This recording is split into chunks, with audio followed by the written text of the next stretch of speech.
16 कानपुर रात का समय 120 किलोमीटर प्रति घंटे की रफ्तार से दौड़ती एक ट्रेन अचानक पूरा इंजन जोर से हिला, पहियों के नीचे से चिंगारियां निकली और कुछ ही सेकंड में डिब्बे पटरी छोड़कर हवा में उछलने लगे। 152 लोग मारे गए। जांच हुई, रिपोर्ट आई और रिपोर्ट में सिर्फ 2 शब्द लिखे थे, व्हील फेलियर, बस। लेकिन सवाल यह है, एक रेलवे इंजन में ऐसी कौन सी ताकत होती है जो हजारों टन वजन खींच सकती है, और ऐसी कौन सी कमजोरी जो एक छोटी सी गलती से पूरी ट्रेन को मौत में बदल देती है।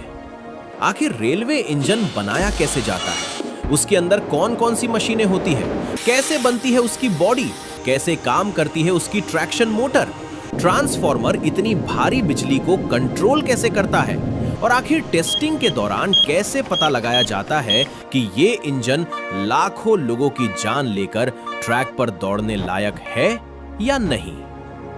इस वीडियो में हम रेलवे इंजन को बाहर से नहीं, अंदर से खोलकर समझेंगे। रेलवे इंजन की प्लानिंग और डिजाइन। रेलवे इंजन को तकनीकी भाषा में लोकोमोटिव कहा जाता है, लेकिन किसी भी लोकोमोटिव को बनाने से पहले इंजीनियर्स महीनों तक उसका डिजाइन तैयार करते हैं। सबसे पहले तय किया जाता है कि इंजन पैसेंजर ट्रेन के लिए बनेगा, फ्रेट ट्रेन के लिए या हाई स्पीड रेल के लिए, क्योंकि हर इंजन का डिजाइन अलग होता है। फ्रेट लोकोमोटिव को ज्यादा वजन खींचना होता है, इसलिए उसकी ट्रैक्शन पावर ज्यादा रखी जाती है, जबकि पैसेंजर इंजन को ज्यादा स्पीड चाहिए होती है, इसलिए उसका बॉडी शेप ज्यादा एरोडायनामिक बनाया जाता है। इसके बाद कैड यानी कंप्यूटर एडेड डिजाइन सॉफ्टवेयर पर इंजन का पूरा 3D मॉडल तैयार किया जाता है। इस स्टेज में हर कंपोनेंट की जगह पहले से तय होती है। कहां मेन ट्रांसफॉर्मर लगेगा, कहां ट्रैक्शन मोटर रहेगी, कहां एयर कंप्रेसर फिट होगा और कहां ड्राइवर केबिन बनाया जाएगा, क्योंकि अगर डिजाइन गलत हो जाए तो पूरा इंजन असंतुलित हो सकता है। बॉडी स्ट्रक्चर और अंडर फ्रेम। अब शुरू होता है इंजन की बॉडी बनाने का काम। रेलवे इंजन के नीचे वाले मुख्य हिस्से को अंडर फ्रेम कहा जाता है। यही पूरा वजन संभालता है। इसे हाई टेंसल स्टील से बनाया जाता है, जो बहुत ज्यादा मजबूत होती है। पहले बड़ी स्टील प्लेट्स को CNC प्लाज्मा कटिंग मशीन से काटा जाता है, फिर मिग वेल्डिंग और रोबोटिक वेल्डिंग की मदद से उन्हें जोड़ा जाता है। लेकिन यहाँ सबसे बड़ा खतरा होता है कमजोर वेल्डिंग। अगर अंदर छोटा सा क्रैक भी रह जाए तो हाई स्पीड पर पूरा फ्रेम टूट सकता है। इसीलिए हर वेल्ड जॉइंट की अल्ट्रासोनिक टेस्टिंग की जाती है। इसके बाद पूरी बॉडी पर एंटी कोरोजन कोटिंग की जाती है, ताकि बारिश और धूल से मेटल खराब ना हो। व्हील्स, एक्सल और बोगी सिस्टम। अब आते हैं इंजन के सबसे महत्वपूर्ण मैकेनिकल सिस्टम पर, रेल व्हील्स, एक्सल और बोगी। व्हील्स को जोड़ने वाली मोटी स्टील शाफ्ट को एक्सल कहा जाता है और wheels plus axle plus suspension वाले पूरे स्ट्रक्चर को बोगी कहा जाता है। यही बोगी इंजन का संतुलन संभालती है। पहियों को फोर्ज्ड एलॉय स्टील से बनाया जाता है। पहले स्टील को लगभग 1200 डिग्री सेल्सियस तक गर्म किया जाता है, फिर हाइड्रोलिक फोर्जिंग प्रेस उसे शेप देती है। इसके बाद CNC लैथ मशीन उसकी बिल्कुल परफेक्ट कटिंग करती है। फिर हीट ट्रीटमेंट किया जाता है, ताकि व्हील बाहर से हार्ड और अंदर से थोड़ा फ्लेक्सिबल रहे, क्योंकि अगर व्हील कमजोर हो जाए तो हाई स्पीड पर टूट सकता है। ट्रैक्शन मोटर की असली ताकत। अब आते हैं रेलवे इंजन के हार्ट पर, ट्रैक्शन मोटर। रेलवे इंजन में इस्तेमाल होने वाली मोटर को 3 फेस AC ट्रैक्शन मोटर कहा जाता है। हर मोटर सीधे एक्सल से जुड़ी होती है। जब बिजली मोटर तक पहुंचती है तो उसके अंदर स्टेटर और रोटर काम करना शुरू करते हैं। स्टेटर मैग्नेटिक फील्ड बनाता है और रोटर घूमने लगता है। यही रोटेशन व्हील्स तक पहुंचती है और फिर पूरी ट्रेन चलना शुरू कर देती है। लेकिन यहां सबसे बड़ी समस्या होती है हीट, क्योंकि मोटर के अंदर हजारों एम्पियर करंट फ्लो होता है, इसीलिए उसके साथ कूलिंग ब्लोअर लगाए जाते हैं। कुछ इंजन्स में ऑयल कूलिंग सिस्टम भी इस्तेमाल होता है, पेंटोग्राफ, ट्रांसफॉर्मर और कन्वर्टर। अब सवाल आता है, इतनी भारी बिजली इंजन तक आती कैसे है? उसका जवाब है पेंटोग्राफ। पेंटोग्राफ इंजन की छत पर लगा मैकेनिकल आर्म होता है। इसका काम ऊपर लगी 25 किलोवोल्ट ओवरहेड वायर से बिजली लेना होता है। इस वायर सिस्टम को ओवरहेड कैटेनरी सिस्टम कहा जाता है।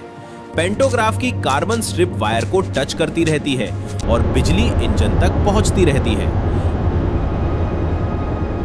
लेकिन इतनी हाई वोल्टेज बिजली सीधे मोटर तक नहीं जा सकती, इसीलिए इंजन के अंदर मेन ट्रांसफार्मर लगाया जाता है। ट्रांसफार्मर वोल्टेज को कम करता है। इसके बाद बिजली ट्रैक्शन कन्वर्टर तक जाती है। कन्वर्टर बिजली को कंट्रोल करता है, कितनी पावर मोटर तक जाएगी, एक्सेलरेशन कितना होगा और ब्रेक कब लगेगा, ये सब कन्वर्टर तय करता है। मॉडर्न इंजन्स में IGBT टेक्नोलॉजी इस्तेमाल होती है, जो बिजली को बेहद तेजी से कंट्रोल करती है। वायरिंग, सेंसर्स और इलेक्ट्रिकल सिस्टम। रेलवे इंजन के अंदर हजारों इलेक्ट्रिकल कनेक्शंस होते हैं। इन्हें इलेक्ट्रिकल हार्नेस कहा जाता है। कुछ वायर मेन मोटर को पावर देते हैं, कुछ लाइटिंग सिस्टम को और कुछ कंप्यूटर सिस्टम्स को। लेकिन यहाँ सबसे बड़ा खतरा होता है शॉर्ट सर्किट, इसीलिए हर वायर को हीट रेजिस्टेंट मटेरियल से कवर किया जाता है। अब मॉडर्न इंजन्स में कई सेंसर्स भी लगे होते हैं, जैसे temperature sensor, pressure sensor, speed sensor और वाइब्रेशन सेंसर। अगर कहीं ज्यादा हीट बनने लगे तो सेंसर्स तुरंत अलर्ट भेज देते हैं, और अगर वोल्टेज अचानक बढ़ जाए तो प्रोटेक्शन रिले तुरंत पावर कट कर देता है। ब्रेक सिस्टम की असली साइंस। अब सोचिए, 6000 टन भारी ट्रेन को रोका कैसे जाता होगा। उसके लिए इस्तेमाल होता है एयर ब्रेक सिस्टम। इस सिस्टम का सबसे महत्वपूर्ण हिस्सा होता है एयर कंप्रेसर। ये कंप्रेसर हाई प्रेशर एयर बनाता है, फिर वही हवा पूरे ब्रेक पाइप में भेजी जाती है। जब ड्राइवर ब्रेक हैंडल दबाता है तो ब्रेक सिलेंडर एक्टिवेट हो जाता है और ब्रेक शू व्हील से चिपक जाता है, जिससे ट्रेन की स्पीड कम होने लगती है। लेकिन आधुनिक इंजन्स में सिर्फ एयर ब्रेक नहीं होते, उनमें डायनामिक ब्रेकिंग भी इस्तेमाल होती है। इसमें ट्रैक्शन मोटर खुद जनरेटर की तरह काम करती है और ट्रेन की स्पीड को इलेक्ट्रिकल रेजिस्टेंस की मदद से कम करती है। ड्राइवर कैबिन और कंप्यूटर ऑटोमेशन। अब आते हैं ड्राइवर कैबिन पर। इसे लोकोमोटिव कैब कहा जाता है। यहीं से पूरा इंजन कंट्रोल होता है। कैब के अंदर कई सिस्टम्स लगे होते हैं, जैसे master controller, brake handle, digital display unit और vigilance control system. Master controller engine की स्पीड और पावर कंट्रोल करता है और विजिलेंस कंट्रोल सिस्टम ड्राइवर की एक्टिविटी मॉनिटर करता है। अगर ड्राइवर कुछ समय तक कोई एक्टिविटी ना करे तो सिस्टम वार्निंग देता है और जरूरत पड़ने पर ऑटोमेटिक ब्रेक भी लगा सकता है। मॉडर्न इंजन्स में TCMS यानी train control and management system इस्तेमाल होता है। ये पूरा कंप्यूटराइज्ड ब्रेन होता है जो इंजन के हर सिस्टम को मॉनिटर करता है। असेंबली, टेस्टिंग और फाइनल रन अब शुरू होती है सबसे महत्वपूर्ण प्रक्रिया, असेंबली। इंजन के सभी बड़े कंपोनेंट्स को क्रेन की मदद से जोड़ा जाता है, जैसे traction motor, main transformer, air compressor, converter cabinet और बोगी फ्रेम। इसके बाद पूरी वायर